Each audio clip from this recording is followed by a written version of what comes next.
따라서 하시죠. 이들처럼 성탄절을 맞이합시다. 오늘 말씀의 제목입니다. 이들처럼 성탄절을 맞이합시다.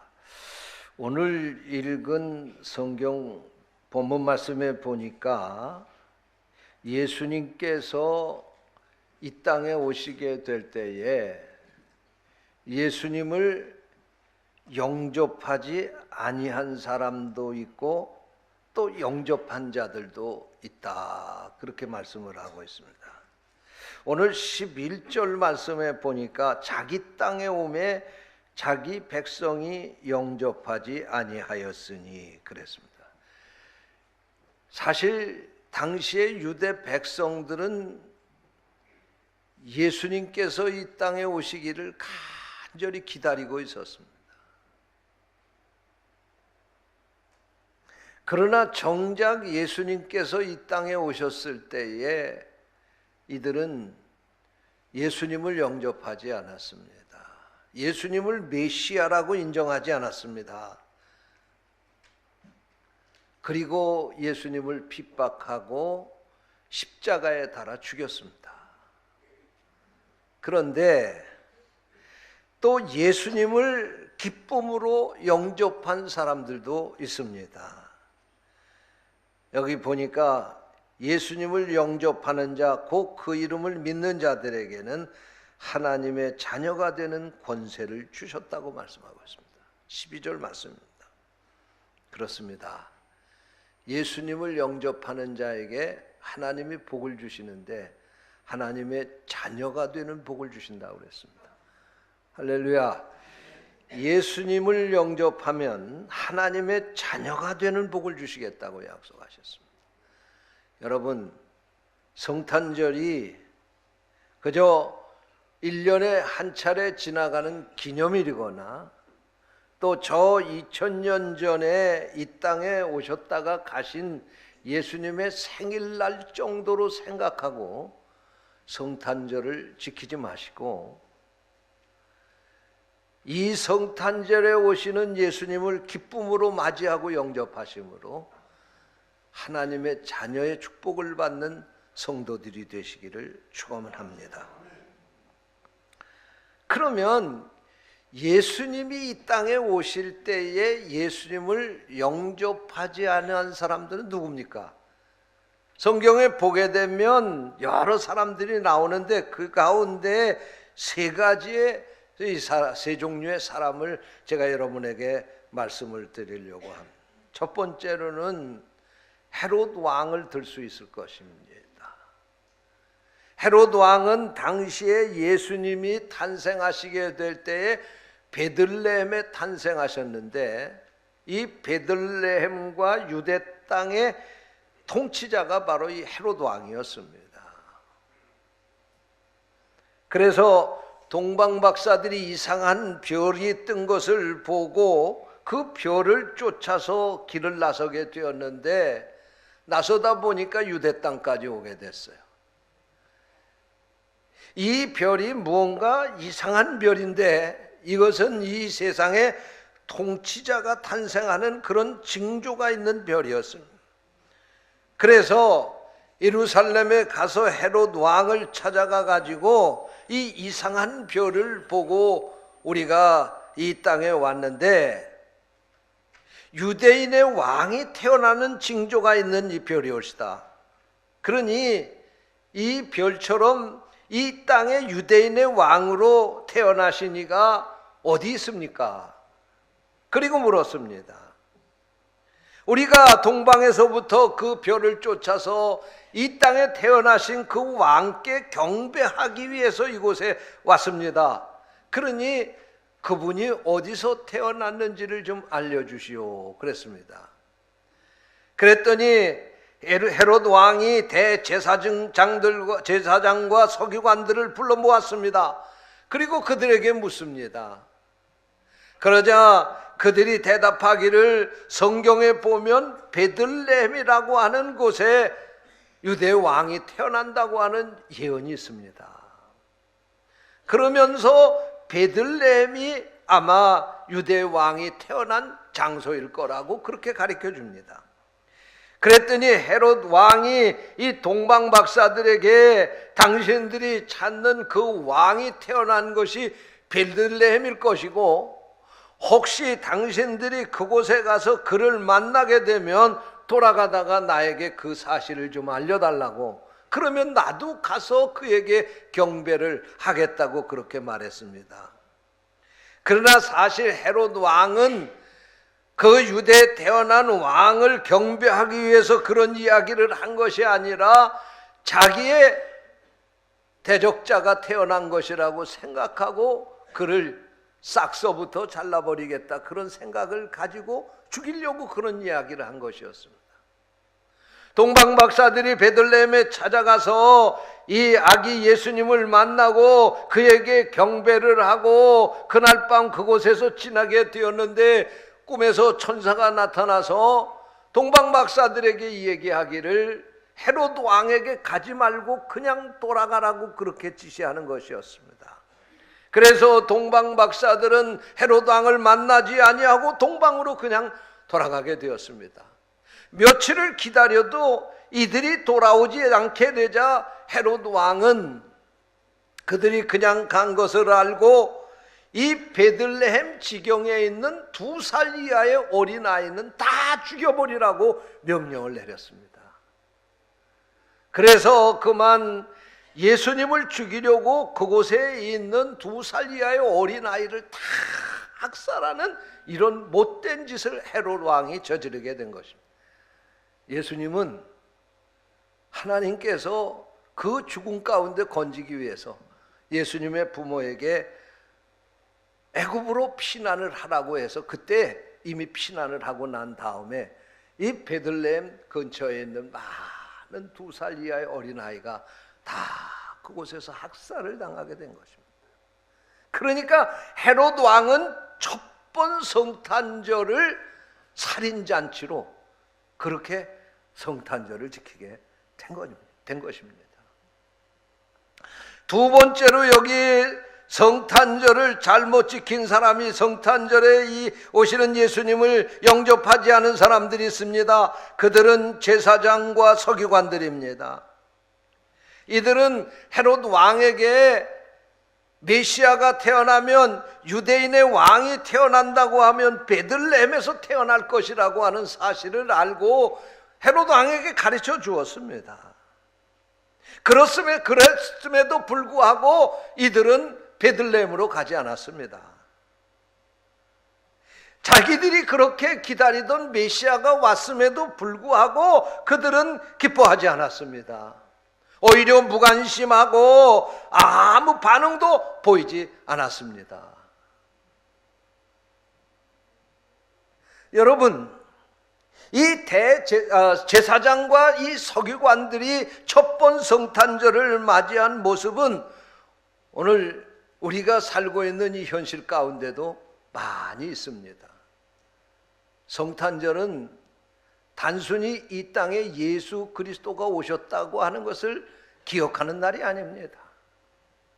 성탄절은 지식적으로 이 날이 무슨 날인지를 깨닫는 것으로 끝나는 날이 아닙니다.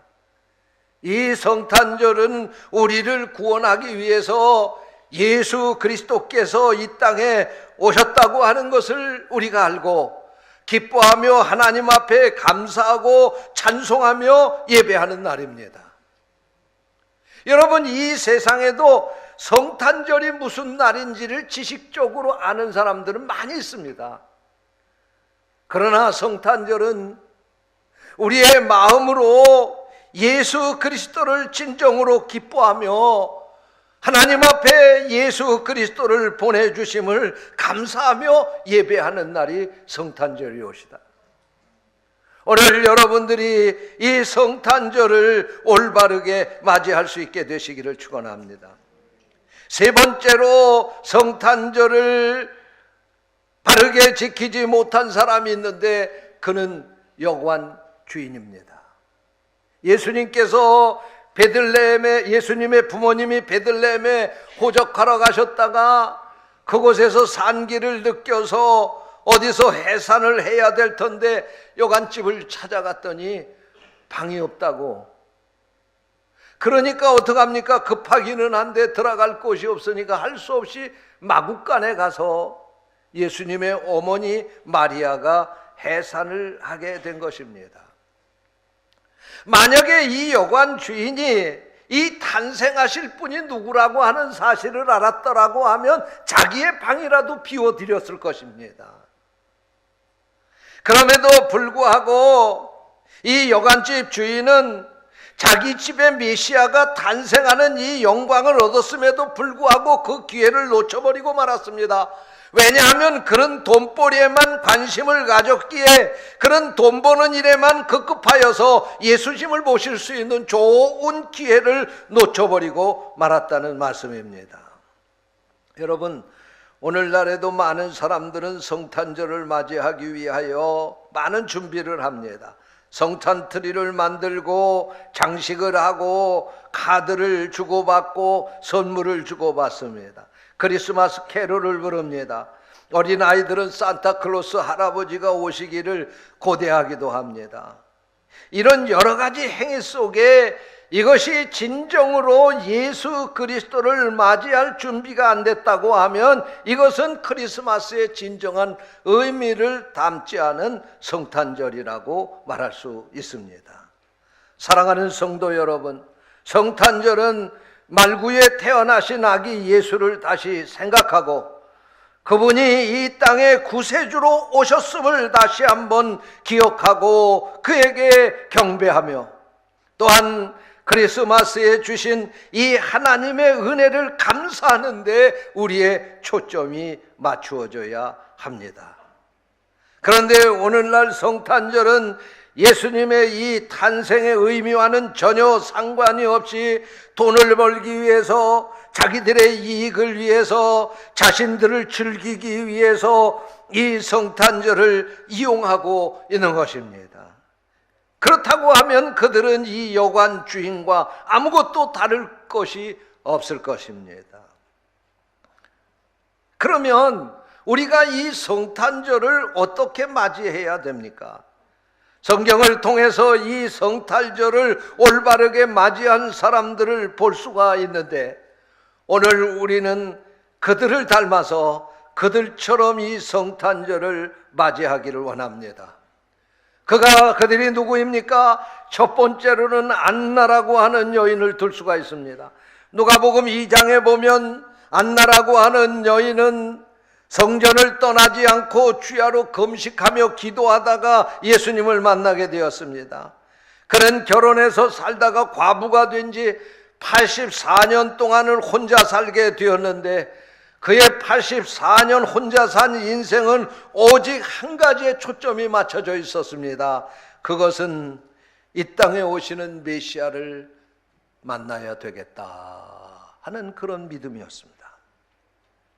그래서 그는 날마다 자기 생전에 이 땅에 오실 메시아를 만나게 해달라고 성전에 나가서 주야로 금식하고 기도하며 메시아를 기다리다가 탄생하신 메시아인 예수님을 만나게 된 것입니다. 할렐루야. 여러분, 성탄절은 예수님이 이 땅에 오신 것을 기념하는 절기가 아닙니다. 성탄절은 내게 오신 예수님을 만나는 절기입니다. 만약에 예수님이 이 땅에 오시게 될 때에 왕궁에도 태어나고 싶었다고 하면 얼마든지 왕궁에서 태어나실 수 있었을 것입니다. 예수님이 특급 호텔에서 태어나시려 한다고 하면 얼마든지 좋은 시설이 갖춰진 특급 호텔에도 태어나실 수가 있었을 것입니다. 그러나 예수님이 이 낮고 천한 마국간에서 태어났다고 하는 이 말씀은 예수님이 탄생하실 자리는 이 세상에 호화롭고 모든 것이 다 갖춰진 그러한 자리가 아니고, 우리와 같이 죄짓고 낮고 천한 인생들을 주님이 만나기 위해서 오셨고, 우리가 진심으로 안나처럼 예수님이 우리에게 오심을 간절히 사모하며 기다리게 될 때 우리에게 오신다고 하는 사실을 깨우쳐주는 말씀인 것입니다. 예수님은 호화로운 장소에 오시는 것이 아니라 우리 심령의 죄를 철저하게 회개한 깨끗한 마음의 방에 오시기를 원하신다는 사실을 믿으시기 바랍니다. 이번 이 성탄절에 우리의 죄를 철저하게 하나님 앞에 회개하고 우리의 마음을 비웁시다. 정말로 주님을 사랑하고 사모하는 마음으로 우리의 마음의 방을 장식합시다. 그리고 그곳에 예수님을 모시기를 축원합니다. 둘째로, 성탄절을 바르게 맞이한 사람들은 동방박사들입니다. 동방박사들은 사모하는 마음을 가지고 동방에서부터 베들레헴까지 달려왔습니다. 예수님을 경배하기 위해서 달려왔습니다. 그들이 동방에서부터 이 베들레헴까지 왔다고 하는 것은 그들의 수고가 있었습니다. 그들의 헌신이 있었습니다. 그들이 황금과 유향과 모략을 준비했다고 하는 것은 그들의 정성이 있었기에 그들은 예수님 앞에 올 수 있었던 것입니다. 사랑하는 성도 여러분, 하나님께서 우리에게 주신 선물 가운데 가장 큰 선물은 예수 그리스도이십니다. 이 성탄절은 바로 하나님께서 예수 그리스도를 우리에게 선물로 주신 날입니다. 그러므로 오늘 우리도 이 하나님의 은혜를 감사하며 하나님이 아낌없이 자기의 아들까지 내어주셨던 것처럼, 또 주님이 이 땅에 오셔서 자기의 생명을 아낌없이 십자가에 내놓으시고 우리를 구원해 주신 것처럼 우리도 그 은혜에 감사하면서 이번 이 성탄절은 하나님, 나의 모든 것을 하나님 앞에 드리겠습니다. 내가 하나님의 뜻 앞에 모든 것을 순종하고 따르겠습니다 라고 하는 믿음과 자세를 가지고 우리도 이 성탄절을 맞이해야 되겠습니다. 일생을 아프리카 선교에 헌신했던 리빙스톤 선교사가 있습니다. 학교에서는 아프리카 탐험가 리빙스톤이라고 그렇게 배웠습니다. 근데 사실 이 리빙스톤은 영국에서 아프리카 선교를 위해서 최초로 파송한 선교사입니다. 그가 선교사에 헌신하게 된 이유가 그의 자서전에 나옵니다. 그는 어린 시절에 교회에서 아프리카 선교를 목표하고 헌금을 하게 되었다고 합니다. 자신은 어린이였기 때문에 드릴 헌금이 없었습니다. 그러나 자신도 이 아프리카 선교에 무언가 바치고 싶었습니다. 그래서 예배를 드리며 헌금을 드리는 그 시간에 하나님 앞에 그는 기도했습니다. 하나님, 나도 아프리카 선교를 위해서 헌신하고 싶은데 가지고 있는 것이 없습니다. 그랬더니 성령께서 그에게 말씀하시기를 네 몸을 하나님 앞에 바치라고 하시는 것입니다. 그래서 그만 지나가는 헌금 바구니를 털썩 깔고 앉은 것입니다. 혼란이 잠시 있었지만은 그가 하나님께서 나를 바치라고 하셨다고 내가 아프리카 선교를 위해서 내 몸을 바치겠다고 그렇게 이야기하자 많은 이들이 큰 감동을 받았습니다. 그리고 얼마 뒤에 그가 자라서 드디어 그 교회에서 아프리카 선교를 위하여 선교사를 뽑게 되는데 리빙스톤이 자원했습니다. 지난날 자신을 하나님께 드렸기 때문입니다.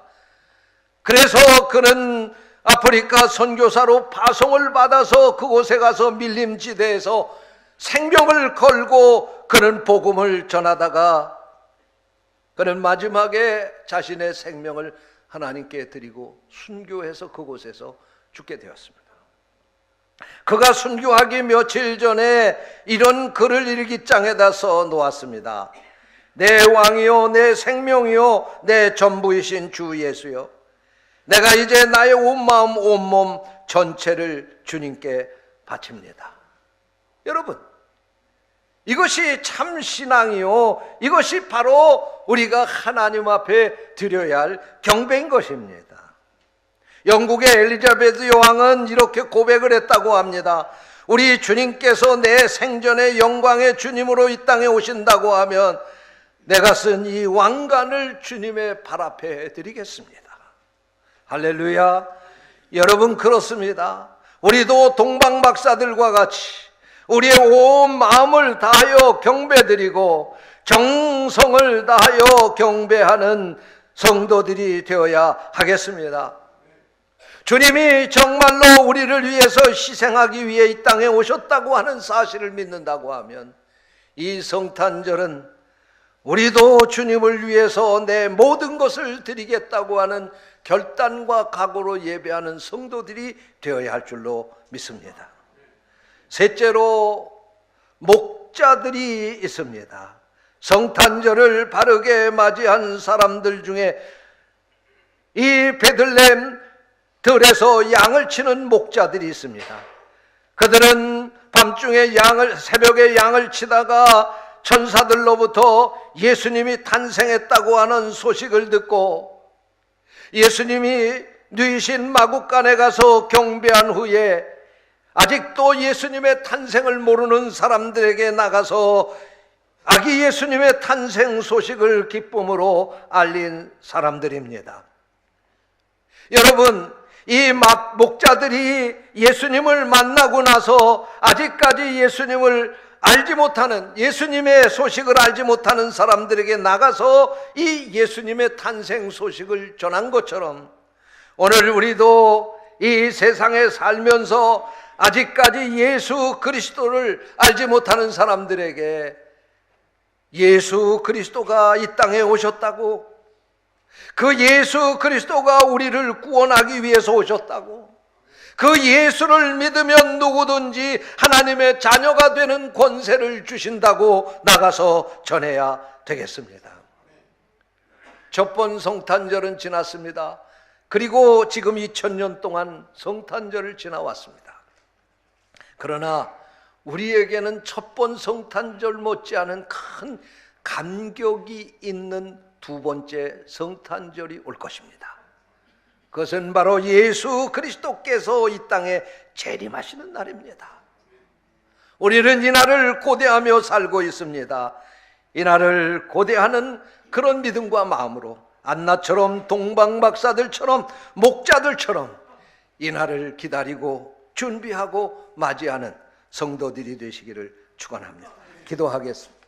하나님 아버지, 오늘 우리에게 귀한 말씀 주셨으니 감사합니다. 말씀을 통해서 우리가 성탄절을 어떻게 맞이해야 될지를 깨우쳐 주셔서 감사합니다. 안나처럼, 동방박사들처럼, 목자들처럼 이 성탄절을 맞이하게 해 주옵소서. 주님의 이름으로 간절히 기도하옵나이다. 아멘.